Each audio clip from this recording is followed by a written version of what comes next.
those things are true. Okay, fine, I acknowledge it, I recognize it, I get help. But when we allow fear to control our lives, we'll get ourselves stuck in a rut, and we won't move forward. That's right. That's right. We won't move forward. And you were going to say? You said so many things. Mm-hmm. Yeah, you were talking about being stuck in the rut. It's going to take a fight to get out of the rut. Okay. And to what I said before, if I'm going in the wrong direction, first of all, I need to recognize that I'm in the wrong direction. Then I have to decide what am I going to do to go in the right direction. Right. Okay. So if you're dealing with fear, first of all, acknowledge it. You don't have to be ashamed of it, but acknowledge it, and then make some changes. You know, it says the Bible says that he which had begun a good work in us will perform it unto the day of Jesus Christ. Okay. So I can't make the change in myself, but I'm so thankful that God's got us all linked together like a chain. All right. So he's got different ones over here to be helped, got different ones. He's got specialists. He's got people that have already gone through some of the things that another person is going through to be able to tell you can make it. They're not words just to be said as a facade. They're real words. We can make it. And all of us had to start somewhere. Somewhere. That's right. And in starting somewhere, it starts with baby steps. Exactly. You don't get there overnight. Right. You know, taking one day, taking 1 minute at a time. And each minute it adds on victory to victory to victory. And then victory will become a part of it. Right. But again, when we tie into that fear, when we allow fear to control us, and that perception gets distorted, we can't see that. That's right. You know, going back to the story in the Bible about the children of Israel, all they could see was their limitations. They couldn't see anything else. And when we become so focused only on our limitations or on our negative parts of ourselves, then that's all. We can't see anything else. Right. We can't move beyond that. All I can see is that, wow, I can't do anything right. We can't see the things that we can do right because we're stuck. We're focused on just what's in front of us. And what's in front of me is my feeling, how I'm feeling now about myself, which may or may not be true. So I'd say today, in the midst of that, from what she's saying, some of what brings in fear is murmuring and complaining. Right? And if you can come to the point, every time you take a deep breath, you have to thank God for that deep breath, because we can't make our own selves breathe. That's a start. And just, breaking the mold, that old fear mold, that old murmuring, that complaining, that looking for negative, and begin to find something, even with ourselves. We can start with this human body, of taking one thing to thank God for, and then go to the next and to the next. I can't make myself breathe. I can't make myself see. I can't make myself hear. He's given me the ability to walk. He's given me a brain to be able to tell this body to move. And just starting with the human body, and begin to thank God for those things that you have, for something we take so simple as fingers. But how much could we do without them? And begin to thank God for those little things, and that's one way. There's so many different ways, but that's one of the greatest ways. And that's a good point, because then it takes the focus off of us and puts the focus back on where it should be. Yes, absolutely.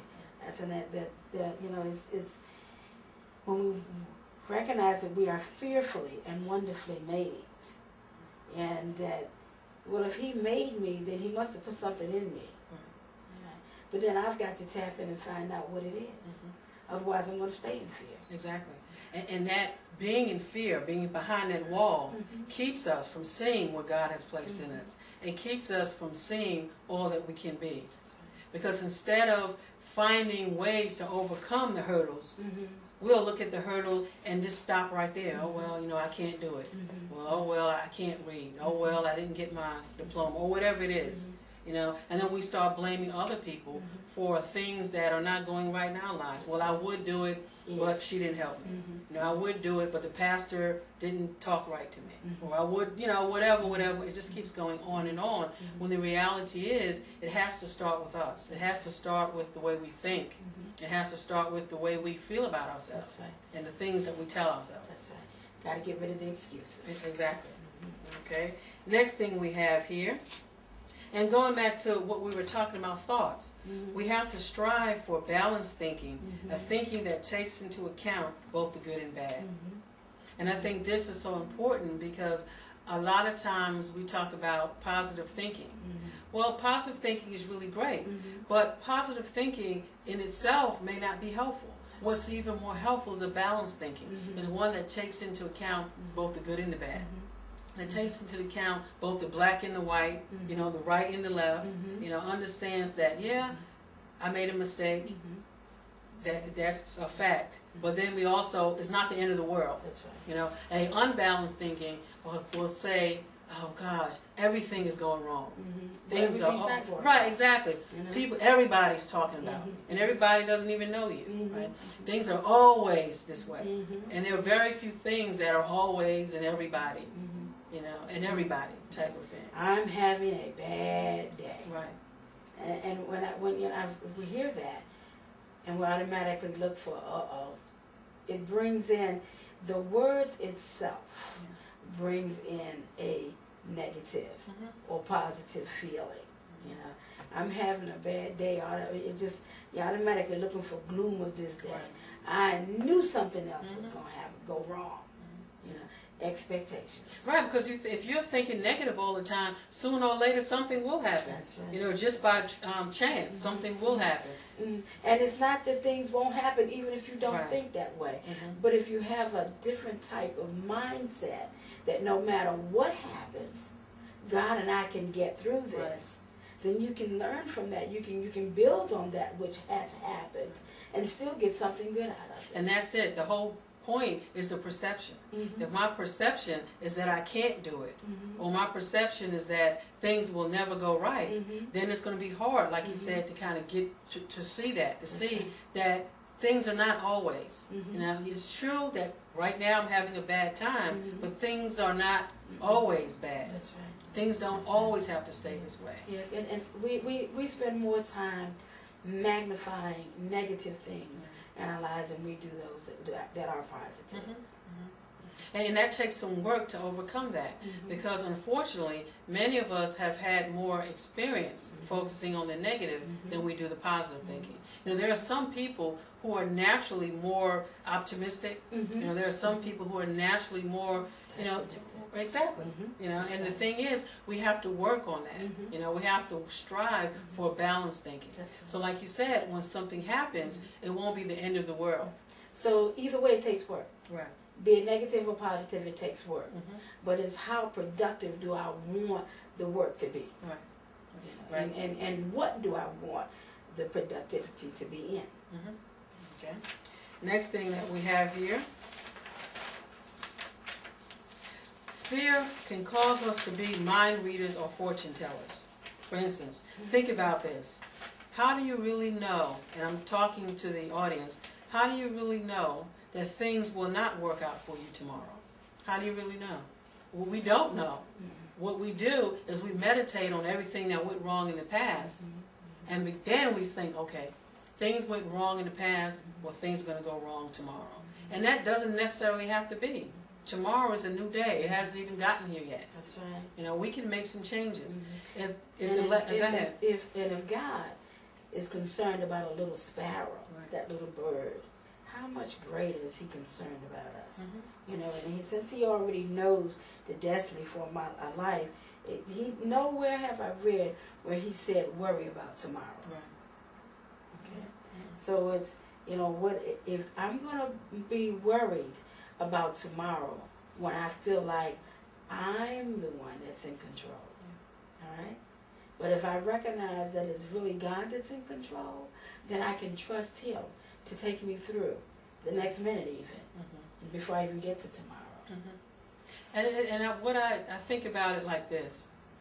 If the last 40, 20, 30 years of your life has not been good, okay, today is the beginning of the next 10, 15, 20, 25, 30 years that you have in your life. That's right. You know, every day that you get up is another day for you to start the other part of your life. That's right. And you can make some changes. And like you said, those changes may require us making baby steps. Because if we've lived a certain way, whether it's our mindset or actual lifestyle that's been negative or that has caused negative behaviors and feelings for so long, it's going to take some time, but it's possible. That's right. You know, if I didn't get the job because I don't have a high school diploma, well, it may take me a while to get a high school diploma, but I can get one. That's right. You know? That's right. And oftentimes people will say, you know, well, I would go back to school, but it just takes so long. Well, how long would it take? Well, it'll take about a year. Well, if you don't die, you're going to be living anyway, right? That's So right. why not go back to school? You can take one class a month. So if I can go for a year to get this, which has taken me 20 years to decide finally this is what I want, I've already wasted these years, so why add another year on? Right, exactly. You know, you're going to be here anyway, you know, if you're alive. So you may as well do something. You may as well be productive. It's like getting out of debt. Well, you know, if I sit here and I think about, oh gosh, I'll never get out of debt. It's just so much. And then someone says to me, well, Annette, if you start putting $5 a week aside, I'm like, $5, that's nothing. But at the end of the year, $5 might be pretty good. That's right. I might need that $5 every week That's for 52 weeks. Start somewhere. Right, exactly. Okay. Next thing, fear can keep us from taking risk. And when we talk about risk here, we're not talking about daredevil or negative types of things. We're talking about moving out of our comfort zone. Because sometimes we will have to move out of our comfort zone. That's right. That's right. And every day, truth be told, our life is a risk. You know, it's you're talking about getting out of bed. Some folk have gotten out of bed and stumbled.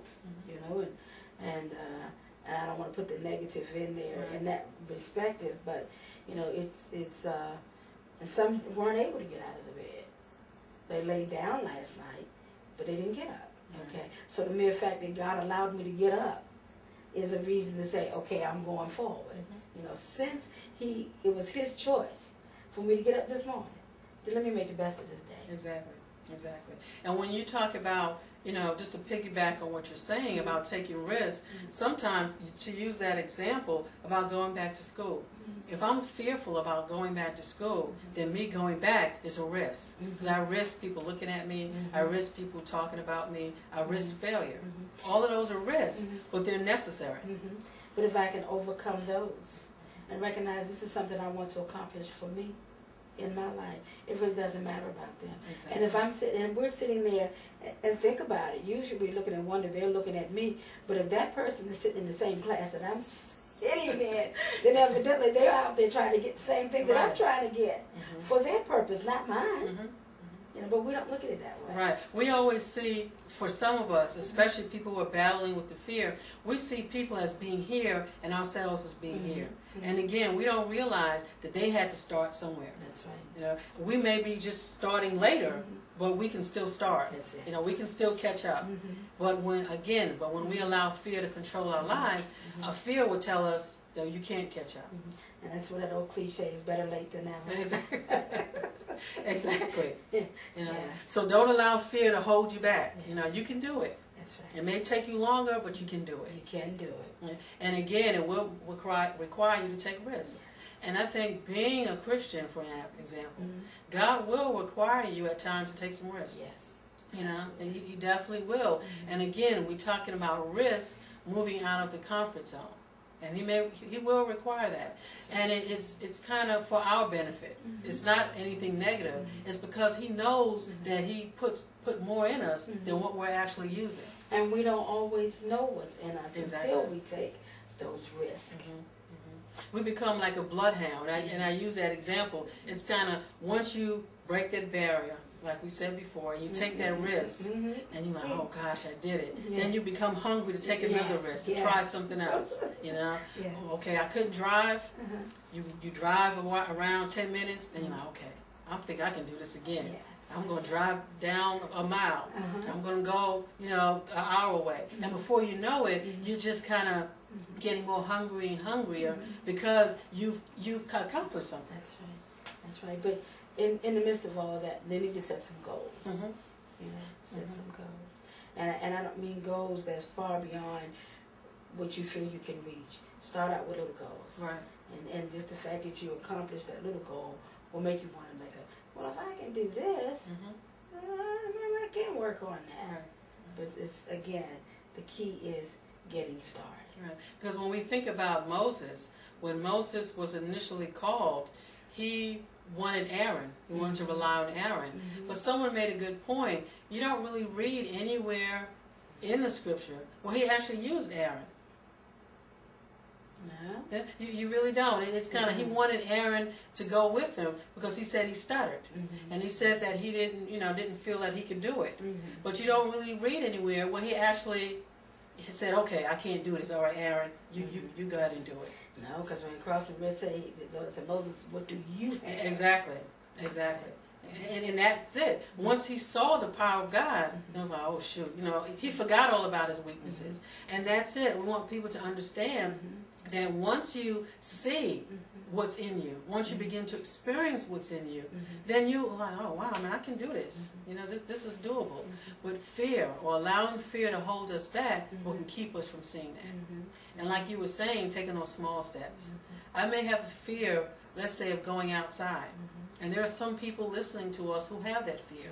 And again, like you said before, if that's the type of fear that you're dealing with, there's nothing wrong with going to see someone. Again, whether it's a psychiatrist, psychologist, a counselor, to kind of deal with that, to help you get through that. There's nothing wrong with that.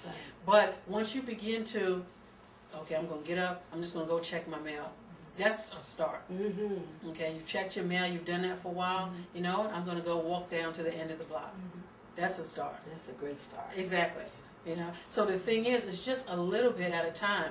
Don't compare yourself, and we get into that, to look at other people and what they're doing. Don't compare yourself to other people, because it's not a competition. This is about you, about me, you, right? Living our lives, to the fullest, and enjoying our lives that God has given us. And don't count any of your victories as little teeny things that don't mean anything. They mean a great amount, not just to you, but to the Lord. Right. Okay. Going back here, the next thing we have here, and again, allowing fear will cause us to develop false limitations. And kind of what we said before, like Moses, his fear gave him a false limitation, saying, well, I can't speak. And it sounded like he did pretty well to me throughout as you read the Bible. But that's what happens with us. You have ever heard someone say, oh, I can't sing. What's brother so-and-so, would you like to sing? Oh, I can't sing. They really can't. And I mean, I'm talking about a person who really feels this way. You have some people that just do this because they want people to say, oh, come on, come on. But I'm talking about a person who really... who really has a fear, and they say, oh, come on, you can do it, you can do it. And they're like, oh, no, I can't sing. But then they go home and they're singing in the shower. Again, fear has limited that person, because they can do it. But once they, again, see that they can for the glory of God, then they can move forward. And another point that you brought up, Missionary Kelly, selfishness. When we talk about a lot of these, whether it's a fear of failure, a fear of things in general, it's all me focused. Yes. And like you were saying about Thanksgiving, causes us to take our minds off of us and what we can't do, and to put it on God. That's right. Volunteer. You can get out and do things. Help. Be helpful in your community. All those different things will take your mind off of you and put it on on other things. Right. That's right. And that's so important. Okay. Next thing, how do we overcome fear? How do we overcome fear? Foremost, I must recognize that I do have it. Because as long as I'm in denial, that's even worse. Right. Okay. First, as I said, I must acknowledge that yes, I do have it. And then I need to evaluate where was I? What caused me to begin to be overwhelmed with this fear in the first place? Right. And after doing that, okay, now what am I going to do to change it? So I'm setting some goals now. Okay. And part of one of those goals could be getting some help. Yes, absolutely. Pick it up a phone and help. Acknowledge it. Don't feel guilty and beat yourself down about it. But decide that now is a new day. and from here, I am making the changes. I'm moving in a different direction. Turn from the way that you've already gone. Right, and determined to not to give into it. If you have a fear of failure, I may have to, a fear of driving, I may have to say, come on, Michelle Kelly, go with me. I'm going to drive, and I just want you to be there with me. So you want to challenge that thing that's challenging you. Yes. And again, like you said, you might need to get some help. You might need to see maybe a psychiatrist, psychologist, clinical social worker or someone. And there's nothing wrong with that. And I want to say here, when she's talking about the psychologist, clinical social work and all, it's amazing because if I need to go to the eye doctor, I'm not ashamed to go to the eye doctor. If I need to go to see the bone doctor or one of them, it's okay. I can go see them. But when we talk about going to see a therapist, a doctor, a clinical social worker, when we're dealing with mental situations and emotional situations, We don't want to go. then we get embarrassed, we're overwhelmed with it. And it's just important. And most things, and I shouldn't say most, all the things that we see going on, not just in my life, in Sister Arnetta's life, but in all of our lives, they're all led by a thought. Okay? Thoughts, feelings, and behaviors go together. That's it, absolutely. So if I need some help to get my thoughts in order, to get my behaviors, my feelings in order, then I need to do what's necessary so that I can live a victorious life. And the thing is, some of you may say, well, you know, I'm a faith person. I'm a person of faith. There's nothing wrong with having your faith and still going to get some help. That's right. And there's nothing wrong with that. Faith the Bible says faith without works is dead. Right. So again, the So- two are not in competition. That's right. You know, seeing They whether work it's a together. psychiatrist as well as reading your Bible or going to church or being a person of faith, like you said, they can work together. That's right. And every good and perfect gift. Come from God. Exactly. Anyway. That's right. So, challenge. Another thing we can do is begin to challenge those thoughts. And again, just because a thought comes to our mind doesn't mean that it's necessarily true. That's right. You know, what do you mean by that? Example, I may be walking down the street and I may see you and I say, hey, how you doing, Miss Kelly? And you don't speak to me. And the first thought comes to my mind, she doesn't like me. But why doesn't she like me? Because she didn't speak to me. Now, it may be true that you didn't speak to me. It may be true that I'm thinking that she don't like me. But just because I'm having those thoughts don't mean that's the reality. That's right. The reality is maybe you had earphones on, you didn't hear me. Or maybe you were preoccupied with other things. So just because a thought comes to our mind doesn't mean that it's true. We have to begin to challenge thoughts. We have to begin to say, okay, where's the evidence for what I'm thinking? Okay, is this just coming from me or is this really the reality? We have to begin to do that. And we'll say to our audience, and I will say to our audience, are you focusing so much on your limitations that you can't move forward? Are you focusing so much on your limitations that you can't be all that God would have you to be? And if you are, you need to begin to make some changes. And if you can't do that by yourself, and there's nothing wrong with that, it's okay to seek help.